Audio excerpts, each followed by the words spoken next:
Dream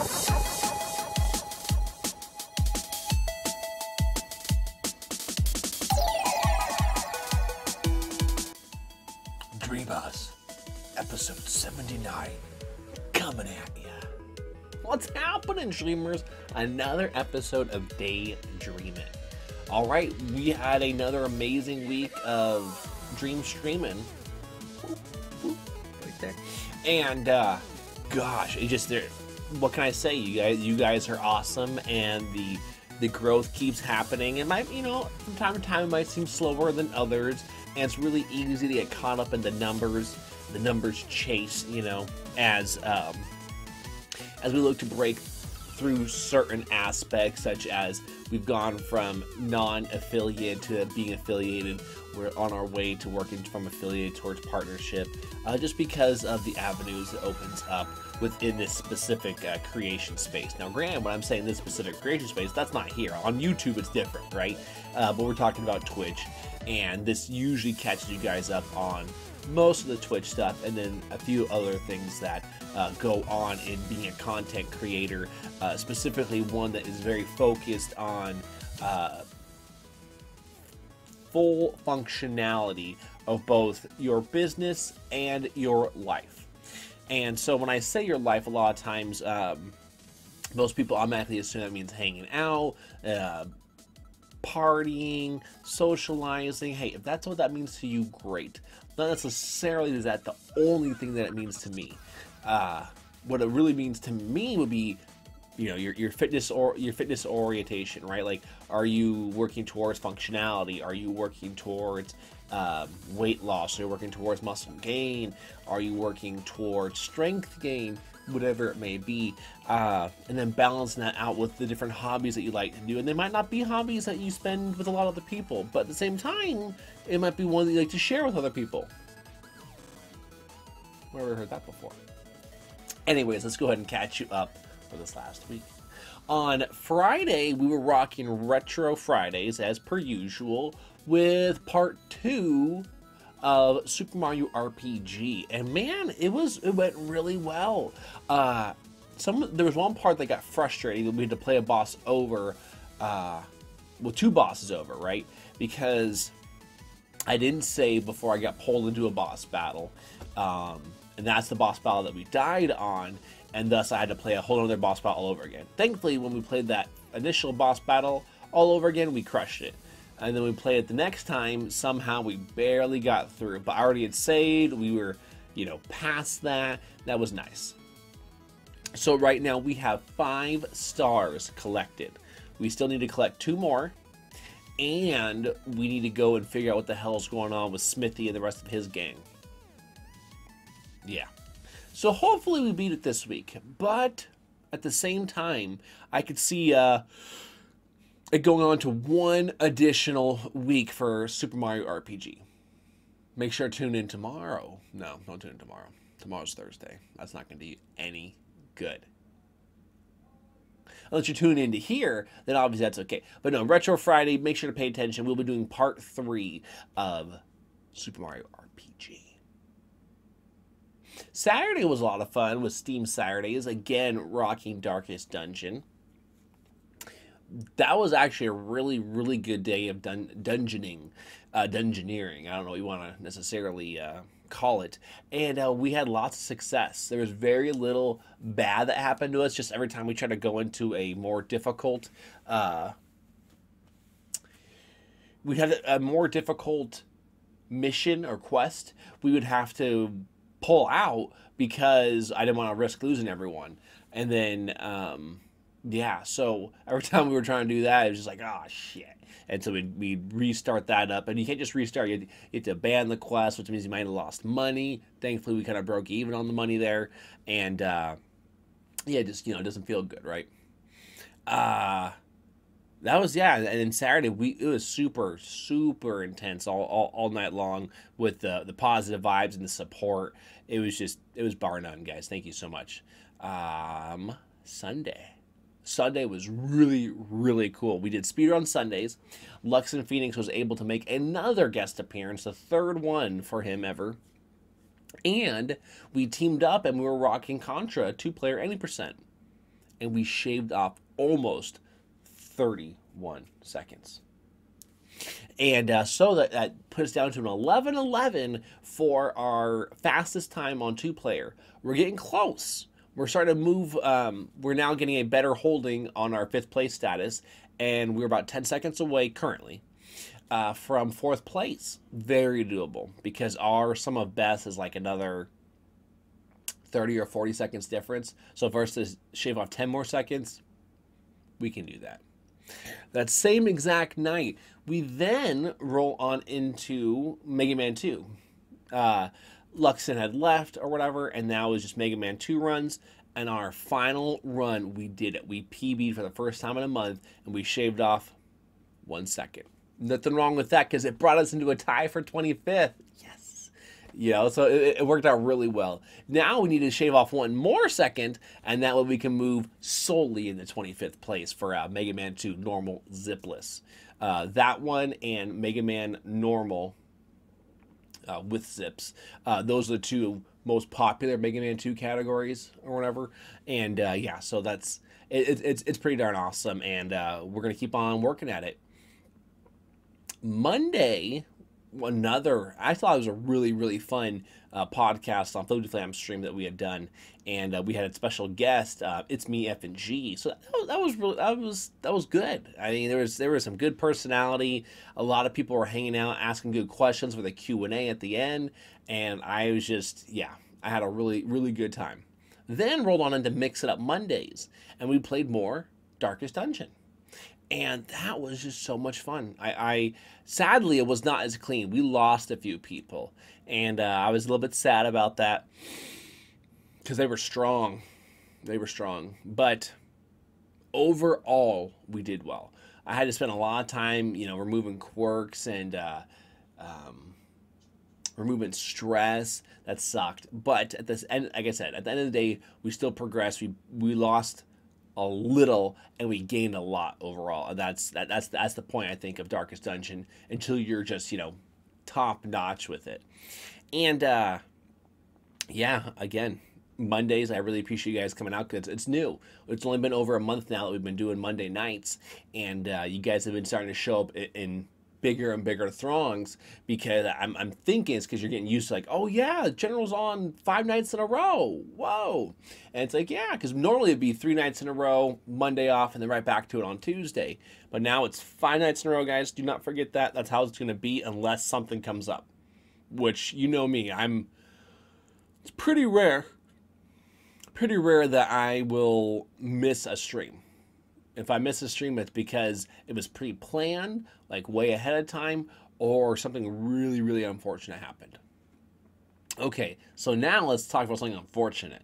On Time Tuesday, now my controller has not burnt out, all right? The hard thing for me to explain here, and I'm going to try to do it with a little bit of a visual, is so this is the left. I know it might not look like, it should look like that on your guys' side of the screen. So here's the left. What's happening here with the left is if I push it hard, it's going to work just fine. But on games like Mega Man 2, when we're speedrunning in them, I need to be able to tap it, and that way I can, because remember, I'm rolling my thumb. I'm using my thumb. So I'm going to try to do my best. So I need to tap it and then roll immediately over here. You'd be like, okay, well, what's the big deal of you pressing it hard and then going over here? It's just there's less time to do that. And so if it's not registering my input on a light tap like it used to, that makes the speedrunning a lot harder, and it's very difficult for some of the tricks on Mega Man 2 if I don't have that free floating, free ranging ability to just tap a direction and it's going to work just fine. Now, it's fine for the ups, the right, and the down, but most of those don't matter. We don't really need to tap in up or down directions for very much, if at all, besides like climbing ladders. And so it's and really we're not climbing down a ladder. As you guys have noticed, I always drop down a ladder because it's a lot faster than climbing down it. And yeah, so it's just frustrating. So what I did then was we tried to do some Mega Man 2 for a little bit. I left to go and check out my P.O. box. I was gone for a little while. And again, thank you guys for waiting through that. Went there, checked to see if the thing was in there, because King Ziz had sent me another controller because he said he had so many of them he wanted to give me one. And yeah, I went to go check. So I'm going to go in tomorrow and ask them this time because it was a little bit late for anyone to be there to be like, hey, do you guys see if you have a box back there for me? It wasn't in, or there was no note saying, hey, come claim this, right? So we're going to find out if I have that. If we do, that could be the resolution we're looking for. Otherwise, I might be stuck doing Contra only speed runs. I think until I can figure this out, be it a new controller or fixing this controller. Because I'm worried in my attempt to try to fix it that I might break it the first time, or first few times trying to get used to working on the other side of this. And it's like I don't want to break it because it still kind of works. So there's that. We made it work. Contra, we did a great job. We decided to play low percent because of that issue. And we actually shaved off a ton of time on some of best. And I really thought we were going to put a run together. And we were just this far off of putting a complete run together to get a new PB on North American low percent. Oh man, that was just a full tongue tie. Guys, the workouts this last week killed it. We are dropping fat like no other. It's going great. I'm taking my time. Like I said, now we're at 15 minutes per or 3 times a week for the cardio at the end of a workout. And remember, I can also do fasted cardio, which means I'll get up, and right when I get up in the morning, bam, go and do my 15 minutes of cardio. That can be done. I'm currently not doing it based off of, unless I need to, right? If I'm doing like a makeup day for cardio, then I'll do that. Otherwise, for now, I'm not trying to overstimulate anything. I'm trying to get the right amount of stimulation. Because again, I'm not trying to lose muscle. I've lost like 0.1 pounds of muscle out of all. I've dropped 5 pounds now, and it's basically all been fat, which is great. I think it's all been fat besides 0.1 pounds of muscle, and I'll take that ratio all day because 4.9 out of 5, so 4.9 out of 50, it's 98%. If we could somehow keep doing that, and because right now I'm at like 12.4 body fat percent, and our goal is to get down to 8, which is for me is normal. Like I as long as I'm doing said things, 8 should be good. And if I want to get a little bit more lean than that, I might have to work harder at it, right? Like I might have to, like, for me, work hard. Some people, like, obviously if you weren't working out and I threw you to my routines, you'd be like, oh my god, you work hard. But for me, that's not hard now because I'm so used to this time and exertion expectation that it's not like, oh god, man, not again. It's like, okay, this is what we do and this is what works, and it works. So keep doing it, make slight adjustments, and we'll go. But then once we get to that point, like I was saying, trying to get past that 8.5% and really get down below that, we'll see. Like I said, that will be more for show than consistency. What I would like to do is to get down to 8% and just hold that across the board as an overall healthy, functional human being, and not just being extremely vain or unhealthy in my pursuit of looking good. And there's a balance in it because, again, like something like pre-workout, right? So I'm actually, just to give you guys a quick caveat here, as soon as TwitchCon, probably right before TwitchCon, like right beforehand, I'll be using up the pre-workout that I have, and then I'll be going off of pre-workout. I used it for the advantage that I felt I needed to get from it back when I was dealing with some BS in my life, personal side. It was just something different to get me back into pushing harder and harder. And I had a really good trainer in Power Crunch TV who was helping me just, here we go, do this is what we're going to do. And it was big for me at that point in time. And the pre-workout, again, the reason why in the long run I'm not going to want to continue to use it is just because of the filtering process on the kidneys. Now, are my kidneys having issues right now? No, there's nothing wrong with them right now. But do I absolutely have to have that? No. So what I'm doing it right now is I got a set goal, and then boop, it'll be, you know what I mean? It'll be done and over with. So like I told you guys before, when I do my pre-workout, I'm making my own pre-workout because that way I'm not putting all these other ingredients that I know are bad for you. So again, is pre-workout bad for you? the reason why it's bad for you is because you can't filter out a bunch of this other stuff that when you ingest it, it's fine, right? You're ingesting it and you're using it, and that's good. While other pre-workouts have a bunch of fillers, that's the bad shit. Stay away from that. And so that part's good, but then your body is done with it, and because it's not like a nutrient source that your body's gonna be like, oh, cool, we can use it for this. No, it's done. It opened up a little bit more of a blood flow, so that way, right? Because your muscles, that's how they work by blood flow. That way, they can do another contraction, right? And so when the time comes, there'll be a time that I'll finally just wean off and be done with it. And the reason why I'll be done with it is because I don't want to risk my kidneys, because it's not worth it. The same reason why I don't do steroids or anything like that. As much as you're going to get an advantage from it, you have to know what's going to be good in the long run of your health.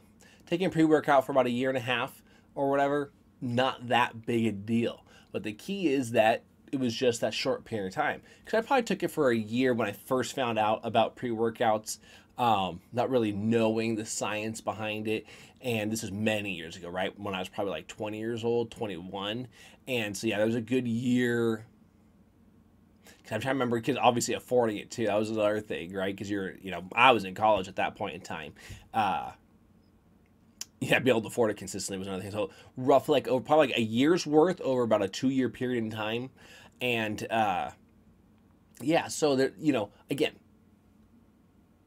took it, going to get off of it because we're thinking about all these different things that matter in the long run, just like everything else we're doing in life. Think long term. When you're thinking long term, you're going to set yourself up for the best way to get these results as a consistency, and you can mentally wrap your head around it. When you're trying to get instant results all the time, from whatever it is, it doesn't have to just be fitness. It can be many different things in life. You're going to make yourself feel the pressures. I don't know why you'd want to feel the pressure when it's unnecessary versus a moment that's going to be pressure filled. Like, let's say the last level of a video game that I'm trying to speed run. I'm trying to get that PB, and we're going to get it. You're up to bat, and it's bottom of the 9th inning, and you got that pressure. Or you've done speeches before, but they've been in front of 1,000 to 5,000 people, and now you get to do a speech in front of 50,000 people. Yeah, you got some pressures and everything going on, right? And those are moments that you're going to embrace. But there's no reason to put pressures on yourself in moments that are unnecessary, right? Unnecessary pressure and stress. That's not advantageous. It's very unhealthy to put yourself through that over and over and over and over again when there wasn't a advantageous benefit from doing so, right? Like giving a speech in front of 50,000 people, you were able to get your voice heard, right? You were able to tell them about X, Y, and Z that needed to be known, and everyone, for the most part, loved it. They were stoked that you gave this powerful speech. I don't know what topic you were talking about. That's up to you to decide. But it was so amazing. Great. Totally worth that pressure. Totally worth that stress. You know what I mean? You accomplished something big. So don't put the wrong kind of stress on yourself when it's just unnecessary. Anyways, streamers, thank you again for hanging out. I'll be back again tomorrow for another episode of Daydreaming. But here's a PB over here for you to look at. And if you want to subscribe right there. Yeah, right there. All right, dreamers. Dream on!